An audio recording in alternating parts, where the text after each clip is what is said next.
In this video, I want to share with you one key that will make your marriage succeed even in a provision crisis. What am I talking about? I'm talking about when your man can't provide, or when the man can't provide. What is it that is going to make your marriage stand? What is it that is going to make your relationship stand so that you succeed even in a season of crisis? I know for many men and many women, this is the reality. And actually, from my small poll that I have conducted, because I've spoken to many people who are in this kind of situation, then I realized that this is could be actually the norm rather than the odd. And so people find themselves in this situation for various reasons. Maybe the man lost his employment, maybe the man lost his capacity, and so you find that the woman now has to come in and fill up that gap. And so I would really appreciate it, if you can put your comments on the comment section, your thoughts about this kind of scenario. Have you been in it? Have you seen somebody in it, or whatever it is, so that I can be able, to get even more about this kind of scenario. Nevertheless, because many people find themselves in this kind of situation, many marriages, many men, many women, then I want to share with you the one key that will be able to make you weather this crisis and enjoy a successful marriage, or rather weather this crisis and continue to move into success in your marriage. Because the opposite of that is that when you don't weather this crisis, you end up with contempt, you end up parting ways, there is separation, divorce, all those kinds of things. There is narcissism, abuse, these kinds of negative things. But we don't need to get there, because this is not a deal breaker or a marriage breaker. There is actually one key, and it comes from the Bible, that will enable you to experience success, to maintain success, and it enables you to have what we call a healthy marriage or a healthy relationship. And the key is in Ephesians chapter 5, verse 22 to 33. And I'm going to read that real quick so that we can be able to get into the business of receiving revelation, not just information. So wives, submit to your own husbands as to the Lord. For the husband is the head of the wife, even as Christ is the head of the church, his body, and is himself its savior. Now, as the church submits to Christ, so also wives should submit in everything to their husbands. Husbands, love your wives as Christ loved the church and gave himself up for her, that he might sanctify her, having cleansed her by the washing of water with the word, so that he might present the church to himself in splendor, without spot or wrinkle or any such thing, that she might be holy and without blemish. In the same way, husbands should love their wives as their own bodies. He who loves his wife loves himself, for no one ever hated his own flesh, but nourishes and cherishes it, just as Christ does the church, because we are members of his body. Therefore, a man shall leave his father and mother and hold fast to his wife, and the two shall become one flesh. This mystery is profound, and I am saying that it refers to Christ and the church. However, let each one of you love his wife as himself, and let the wife see that she respects her husband. Very, very profound. And you can see Paul even saying right there that this is a mystery. But anyway, the key to maintaining a healthy marriage in the face of provision crisis is submitting to one another. So submission is the key. Submitting to one another is the key. And Paul reveals that this is a mysterious thing. And I know, maybe even when you heard me reading from Ephesians chapter 5, you heard about wives submit, because it starts with wives. Wives, submit to your husbands. You're like, oh, not again. But I am not looking at it from that point. I am looking at it from the point of revelation, not the point of information, because information is for the intellect, but revelation revelation is for your spirit. And this, because it's a biblical key, I'm telling you, you will succeed in your marriage. You will be able to weather this storm if you are in this storm at this particular time. Therefore, I do agree with Apostle Paul. When he says that this is a mystery, it's a very profound thing, because it's something that has amazed many generation to generation. People are talking about submission. People are talking about, marriage. How do we go about this thing? Is it true? Is a woman supposed to submit? How do they submit? And these kinds of things. But if, again, remember what I've said, if we move from intellectualizing this matter and move to receiving the revelation about this matter, then our marriages will be successful in all seasons, and especially in the seasons of crisis. We'll be able to weather that storm and come out very, very strong, very successful. Nevertheless, just to give a brief, idea of what submission is, it's as a mutual exchange, because it's an exchange. The husband brings in love, the woman brings in respect, and in that way, we are submitting to each other, and in that way, then we are able to build a marriage or a relationship that is very, very superior, that is according to the will of God as far as our marriages are concerned. Remember, he's the one who instituted this thing, and so he's the one who has the keys to this thing. And the potent ingredient of for teamwork in a marriage, for oneness, just like in the Godhead, is submission. And that's what we are talking about in this particular video. But before I proceed, I just want to quickly let you know that you would support us in a great, great way. And we would really appreciate it if you would give us, you would like the video, you would share it, you would comment on it. And of course, when it even comes to the channel, that you would be able to subscribe, because that subscription is a very, very big, big support on our end. And of course, as you do that, don't forget to hit that notification button or bell, so that you can be able to know whenever we upload a video, and whenever we go live, and whenever there's anything that is happening on the channel. Now, to the big question, how does submission create a positive vibe in a marriage that is in a provision crisis?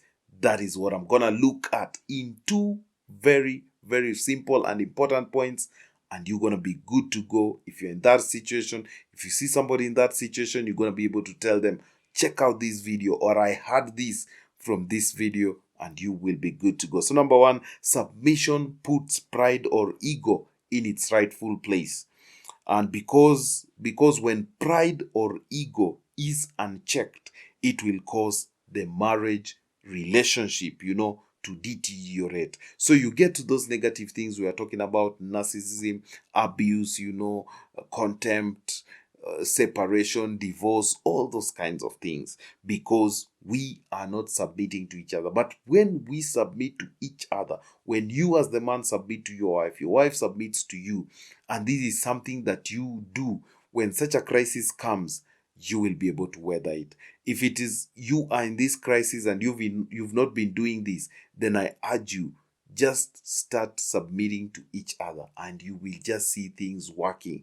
And this negative vibe that comes out of not submitting to each other will not be a portion in your marriage. Number two, submission keeps your perspectives and your attitudes in the rightful place. I'm talking about the rightful place because it is the biblical place. So we are talking about perspective. Perspective is simply, how do you view life? How do you view marriage? How do you view this crisis that has come into your marriage? What is your attitude? Is it positive or negative as far as this thing is concerned? So you see that when you submit to each other, then it is able to make your perspective, be solid. It is able to make your attitude be in the right place. Because when these two things lose their rightful ground, then things like shame come in. You find you are ashamed, or you are shaming your partner, and that is not what we want to see here. We have resentment, and when you talk about resentment, the woman is coming into a masculine energy. She's coming into a role that she is not natural too, but by the grace of God, she is able to play it. A man is coming into a role that he is not used to. And again, there is that inferiority complex that can come in. And it can get even crazy. If the woman starts talking from that superior point of view, addressing you, treating you, then it becomes an issue. So perspective and attitude is very, very important. And again, there is that mother baby kind of thing that can come in such a scenario, because when a woman gets into provision mode, she becomes maternal. She starts operating maternally.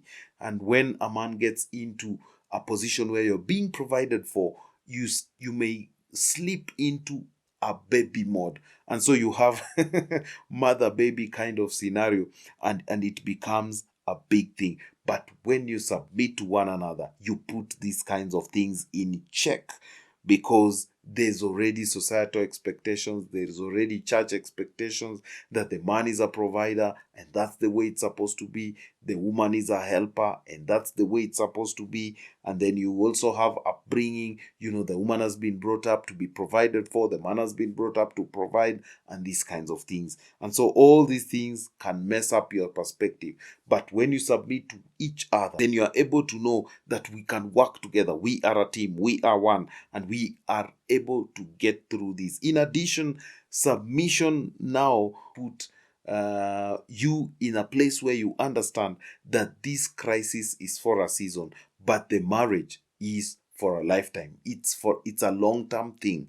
And so this crisis is only going to be here for a while, and it's going to be gone. And that is the message of Ecclesiastes chapter 3 verse 1, that everything has its time. So crisis has its time. Once it is done, then we will be able to move to other things. And therefore, the situation where the helper has turned provider will surely come to pass. And so you need to be very discerning, the two of you.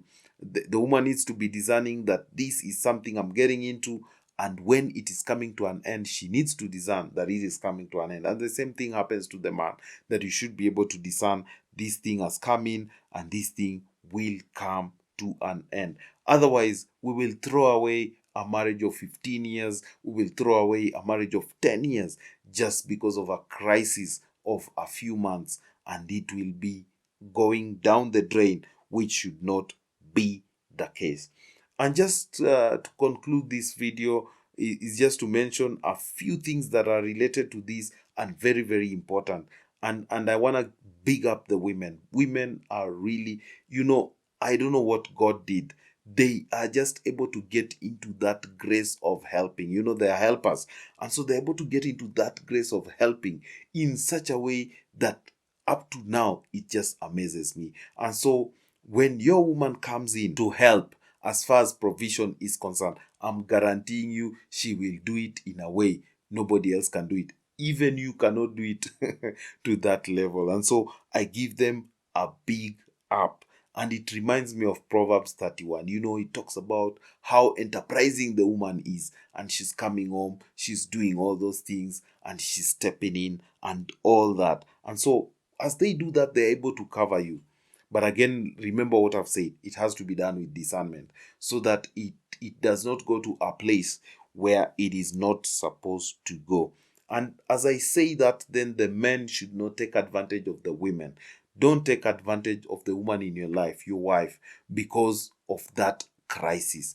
You work with them, you work together, so that when it comes to an end, we are able to transition back to what the arrangement used to be. And so as I say that, then as a man, you should always be working hard to turn around your situation, so that sooner than later you can get back on your feet and you are able to move. But life is very interesting. It may also take a long time, and that's why you need that submission, and that's why you need the grace of God. And again, back to the woman. As you help your man, don't fall into that maternal trap where you are mothering the man. And mothering the man simply means that you are now coming up with ideas how they can get out of the situation they are in. But the important thing here is not to do that, but is to work with them. Whatever they are coming up with, Your job is to help, is to support. You don't come up with what they need to do, and you will be good to go. Otherwise, you will turn into a mother, and that's going to be another story. We're going to get into the place where we're talking about narcissism and all these kinds of things. So help him in whatever he's already doing, challenge him in whatever he's already doing, encourage him so that he can be able to move forward. And I'm here to tell you that many people have been in this situation and many people have come out of it. I've been in it for a short while and I've come out of it. And so I'm here to encourage you that when a man is not able to provide, it is not the end of the marriage. It is not the end of life. It is not doom on your marriage, but you can overcome and come out stronger than ever before. So I want to declare that God may help you if you're in such a crisis to overcome, to come out of it strong, to come out of it bigger, and to succeed in your marriage. May God make your marriage successful. May God come through for you. May God intervene for you. And may God do what it takes to make you be the person that you are supposed to be, for your marriage to be the marriage that He has already given us the blueprint in the Bible. So see you in the next video. God bless you. God keep you. I'm Pastor Cliff.